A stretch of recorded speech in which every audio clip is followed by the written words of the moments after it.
I look so tired. I have definitely seen better days, but you know what? We're here and we are almost caffeinated. I'm on nights still. I have 1 week left. I start my last week tonight. Thank gosh, because I don't know how much longer I can handle this. Just the sleeping 5 to 6 hours a night really catches up to you. Last night I slept 12. I think I look kind of strange right now because I think my face is so swollen from sleeping. But I also cried yesterday. I had a little meltdown because I was so exhausted that I just needed a good cathartic cry. We've got a lot going on, but nonetheless, I am so happy to be chatting in front of the camera with you guys. Just know that I have been doing my absolute best to maintain the existence of this channel because there have been many obstacles behind the scenes that you have no idea. Just know that I'm doing my best to make sure that it stays afloat during residency and despite the many factors that are trying to prevent me from having this, I'm doing my best. So if the content tends to change a little bit or if you see less of something than another thing, just know I'm doing my best, okay? I have been wanting to film a Q&A video. It's just, we're kind of overdue for one. I've been trying to do one like once a month or every 2 months. So it's that time again. I asked you guys to ask me some questions on Instagram and I just wanted to go through them. By the way, I do plan to film a what you need for residency or things that I recommend that you get in preparation for residency. That video will be coming, so don't worry, it's coming. But let's just jump right into it. By the way, if you're new here, I'm a almost second year OBGYN resident physician, and I've just been documenting my time here on this earth in this particular specialty on YouTube. So if you're interested, join our herd. We're happy and a great time. We would love to have you. But yeah, let's get into it. Let's see. There are some juicy little questions in here. We'll start with this one. Do you miss medical school versus resident life? Yes and no. When I see people studying at a cafe and knowing that's probably their only responsibility is to study and be a student, I am very envious of that just because that's pretty nice and the stakes are low. You know, you just gotta have the will to study and continue, pass your tests, and then get out. If that's your biggest responsibility, that's quite nice and it's quite peaceful. I do recognize, don't worry, been there, where studying every waking hour of the day is draining, it's isolating, it's depressing. But if that is your biggest responsibility that you have to tend to, that's quite nice. Because when it comes to the responsibility expanding and it involves human lives, that is very stressful. But then at the same time, it's also so wonderful to see how much your brain or my brain is growing to be able to manage those real life situations and to think in the moment, to think under pressure, to think quickly. It is really quite amazing to see how much growth can be done over such a short period of time. In a way, I do miss medical school because the responsibilities really are much smaller, even though they are really big in that moment. But then when you get to residency life, it just like grows and expands and you're navigating a lot of different things and it's pretty intense. But I do love it and it's really cool to finally be on this side, but it is also very, very draining and also isolating and depressing in its own ways. So the grass is always greener on the other side. How are you feeling right now? I could cry. I could cry just reading that. I don't want people to ask me how I'm feeling because I am very tired. And being tired has very, very impressive effects on your physical health and your mental health. I looked in the mirror yesterday and I was just like, I look older and I look really tired and drained. My skin just doesn't look good. I have like pimples. I know they're harder to see probably on the camera, but I can see them. I have dark circles under my eyes. My eyes are bloodshot red half the time. I look unwell and my hair is falling out. Like my hair is thin again and like really it's falling out. Mentally, I also feel awful because not getting a lot of sleep and working the amount of hours that we do, it is absolutely devastating. It really is. Like it's not sustainable and it's not healthy. I just have to get through this week and then I have a month off of nights and then I go back on nights for another month, which is also really devastating. I need water. All right, just poured a little cup of water because I wanted to introduce our sponsor of today's video, which is Element. I love these guys, you guys. These are little electrolyte drink mix packets. These are the free sample packs that come with your first order. And what do I want today? I'm gonna do watermelon salt. These are little electrolyte drink mix packets from Element. They are sponsoring today's video. I love working with them as I love these things. So they're fantastic little ways to hydrate, you guys, and get your electrolytes at the same time. They're electrolyte drink mix packets. They have everything you need and nothing that you don't. Lots of sodium, magnesium, potassium. This is great for replenishing your electrolytes. When you have imbalances, you can have headaches, you can have fatigue, you can have muscle cramps, and so this definitely helps combat those things and may even prevent them. So I love having these on board, especially if it's like a hot day or I've been sweating or exercising a lot. This is a great way to replenish all those things. And there's no sugar, there's no filler, there's no artificial ingredients, no gluten, nothing like that, just the good stuff. It's really just the basics. And Element is offering a free sample pack with your first purchase. So that's 8 single serving packets. There's a bunch of different flavors in here, super tasty, free with your first purchase. And so you got to go to my special link. It's drinkelement.com/Rachel Southard. That's DRINKLMNT.com/Rachel Southard. Have it here and also down below in the description box if you're interested. Check it out. And yeah, let's move on to the next question. Next question. What is the best thing to give nurses/doctors after birth as a gift? Nothing. The best thing that you can give to us is that you're happy and healthy and your baby's happy and healthy and you are discharged from the hospital. That is the best gift. It's a cherry on top. Like, we love that. That's all we want. You obviously don't have to give a gift to anyone that cares for you, because they are obligated to do that as their duty as a healthcare provider, but also they are happy to provide that care for you. If you are interested in giving someone a gift who's cared for you, I think that a handwritten card goes a long way to show the appreciation for your provider. We don't really often get outward forms of appreciation, and not that we need that to keep going, but to be recognized for your efforts, it feels really good. And so when patients outwardly express how appreciative they are of your care, that is the best feeling in the world. You're just like, okay, wow, like I'm not just like a little bot doing all of these things to make sure everything goes right. I am still a human and I am working really, really hard to help somebody else. So outward expression of appreciation goes so far in healthcare. Next question. Any tips to improve communication skills with patients? Yes. I feel like this is one of my strong suits with patients. I think that it's a really good skill to have. I don't know how to get better at it because I feel like it comes natural to me, but to be able to analyze the forms of nonverbal communication that another individual portrays. So their body language, their tone, I don't know, the words that they're using, their like facial expressions, part of body language, and even just like the vibes or like the aura that they give off. Like when you walk into a room, you can feel, at least I can feel, like whether it is positive or whether it's negative, and then responding to that and assessing the situation to confirm that right off the bat is, I feel, really important. And asking open-ended questions, like letting people talk and giving time for yourself to listen. It gives more information and data to the brain to analyze more and then respond appropriately. I feel if you respond inappropriately to something, that's bad communication, because that means that you are not understanding how this person feels or vice versa. And so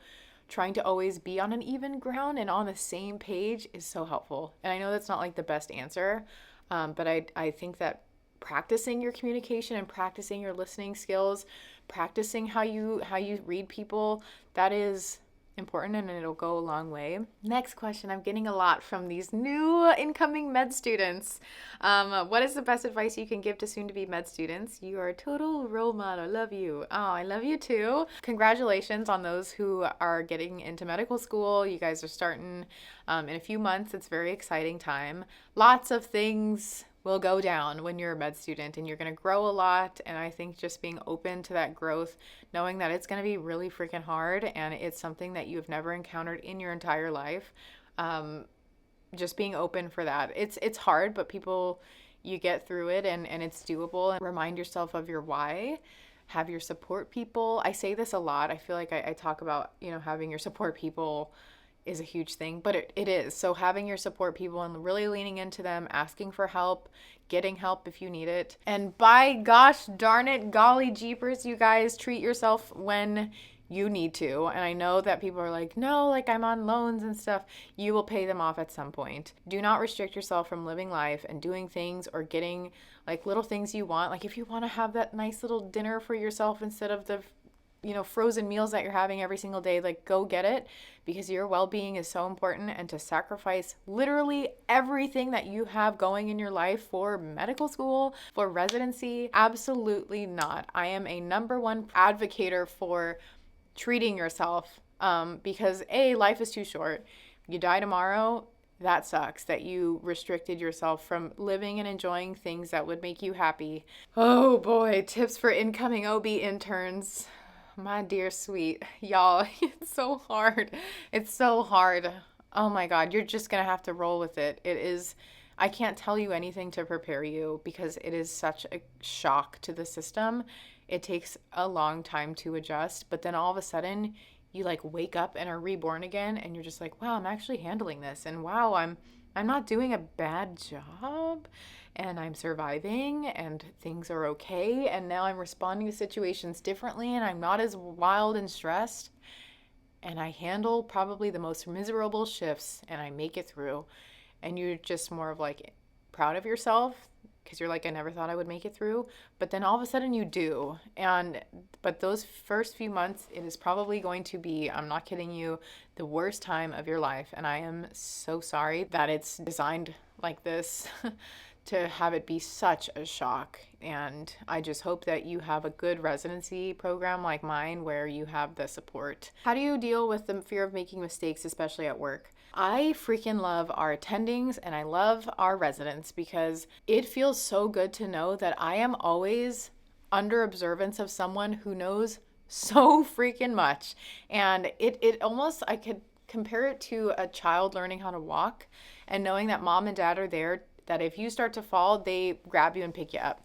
Like sometimes, yeah, you fall, but it's not good. They're not going to let you fall hard. Having attendings there when I get into a sticky situation where I'm like, oh my God, like what the heck do I do? They're literally there to catch you if you're going to fall. And it's so reassuring. They let you do as much as you can do, and they will push you to your knowledge capacity in that moment. And then if you cannot go further, then they take over. And then it's so comforting. You guys have no idea. Like I had a shoulder dystocia the other day, and I couldn't, the maneuvers that I was doing, it was not helping. And I have never had like a shoulder dystocia that didn't resolve with the few maneuvers that I did. Having my attending, I was like, hey, I need help. And my attending was right there and did the rest of the delivery. And it's so reassuring to know that they are there to help you and that eventually I will have those skills to do that myself, and I will learn, and it'll come with time. But it is so nice to know that they're there. And so I don't have a lot of fear of making mistakes because I know that they won't let me make big mistakes. What's your monthly salary? God, I don't know. It's nothing though. It's less than a Target and Costco employee. We do not make a lot. And people, I saw a comment recently that was just like, what do you mean? Like you make so much money. You make more than I would make more than blah, blah, blah if I were working 40 hours a week. But to work 60 to 80 hours a week on the same salary is a completely different story. Favorite sports bras for comfort and some support. My favorite sports bra of all time, I literally only wear these and basically even under like regular shirts because I don't like wearing normal bras. The Lululemon Align bra. It's a light support, but it feels like more. This is the only one that I could find on the website, but it has like this cut in the back and that's what the front looks like. I love this sports bra. It is the most comfortable ever. How do you manage your work life and personal life? They are completely separate entities, and I have very concrete, strict boundaries when it comes to work and when it comes to my personal life. To be completely honest, when our shifts are over at the hospital, I do not lollygag. I do not spend a single moment more than I need to be there. I am gone. I don't like to talk about work if I'm not inside work, and I'll like decompress with my mom or partner on a phone call. But then other than that, I'm just like, I'm not talking about this like at all because it just, I cannot have it bleed into my personal life. I need to get away from it. When I'm not there, my brain is not thinking about it, and I can't allow it to take over everything because it already takes so much. I love my co-residents. They are like my sisters, but I do not hang out with them unless I'm at work. And I know that a lot of residencies are like, like we do things outside of work together and we hang out all the time. That's great. Like if you do that, and my co-residents do like to hang out with each other outside of work sometimes, and some live very close to each other. But personally, like I've got to like, they've got to be separate, and I can't, because we often always just talk about work, and that is so anxiety inducing for me that I can't relax because I'm just like stressed. I mean, we spend 60 to 80 hours with the same people every day. Like I have to meet other people, and I have to have bonds with people outside of work. So I've got my neighbors, I got my partner, I have my siblings. Like I have a lot, and I need to cherish those friendships and relationships, because those are the ones that will be with me for the rest of my life. That's just what I do, and it works for me. Next question, how many times do you go to the gym in a week? I typically go 6 to 7 days a week. The only reason why I wouldn't go to the gym on the 7th day is because I have a 24-hour shift and I physically cannot leave the hospital. But I do go to the gym, or I do some form of exercise, whether that's a walk or yoga, every single day. It's so important to exercise, you guys. I cannot emphasize it enough. It is so important. Move your body every single day. I see patients who never prioritized exercise, and like they are paying for it now, because you need to move your body. You can't just eat bad food and hang out on the couch. Like it's so bad for you. So please, like I'm not shaming anybody, but it is so important to get up and to exercise within your means and your physical capacity. Like you can move your body to your capacity. So please do it. Is marriage in the cards soon? Hopefully at some point. Actually, Patrick is moving in. Surprise! He's moving in a few weeks, actually. I'm so excited to share my space with somebody that I love. He is so great, and oh, I could cry just thinking about him. He's so wonderful. He makes me so happy. He's so much fun. He's freaking hilarious. We talk so much. I love listening. Like he's the talker. I love to listen, and like I'll just ask him something sometimes because I just need to decompress and listen to him speak. And I'm just like, I'll ask him something, and then I know that he's gonna go off about it and just talk for days. And it's like a little podcast. Like I can just like listen to him, and I'm just like, this is really nice. So he is the yin to my yang. He's the peanut butter to my jelly. Like we're so different, but yet we complement each other so very well. And I am so happy that I have him. Like, oh my, I don't know what I did to deserve that person, but I feel so very lucky. Yeah, at some point we will get married and it'll be so lovely. How did you and your boyfriend meet? He is, or was my brother's roommate, and I met my brother and Patrick on the same day, and about over 5 years ago now. And so we were always really good friends, and then we just became more than friends, and it was really nice how everything kind of just evolved. And yeah, that's it. Dream job / position when residency is over. I have no clue. People have been asking me this lately, even in just like life, and I don't know. I want to work somewhere where when I am there, I am there, and when I am off, I am off. I think that's what's different really about this generation, is in outside of medicine too. Like we want work to be work and home, personal life to be completely separate, and I respect that so much, and I'm so glad that we're prioritizing our own well-being and life experiences, because we've only got one life. Like life is too short, and you've got to experience it and live it to your fullest. That your professional life is not your identity. I get that that's what you are and what you have trained and you're educated in, but that is not who you are. Like I am not Dr. Rachel Southard. Like so many people on social media, like they introduce themselves like as, hi, I'm Dr. So-and-so. Like I never say that. I never say I am Dr. blah, blah, blah,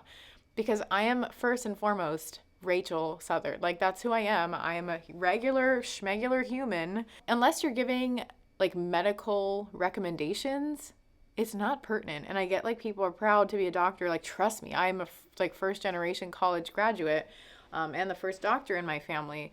But I it's not my identity, and I have to have those things separate. Like I'm proud and happy that I'm a doctor, but that's not all that I am. And so I'm first and foremost Rachel Southard. And even the nurses at work, I freaking love our nurses so much, but they're always like, Dr. Southard. And I'm like, no, please, can you just call me Rachel, please?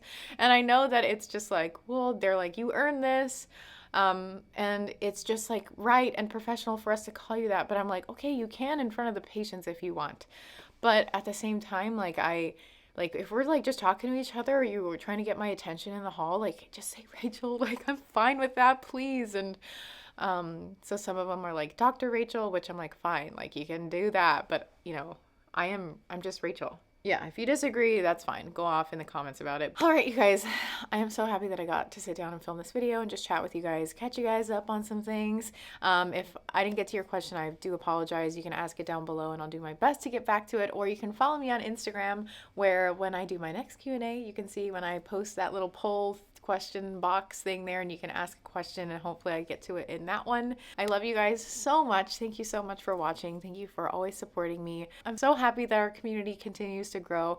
I love you all so very much, and please, as always, until next time, take care of yourselves, be kind to yourselves, continue to work hard and all the good stuff. Okay, bye.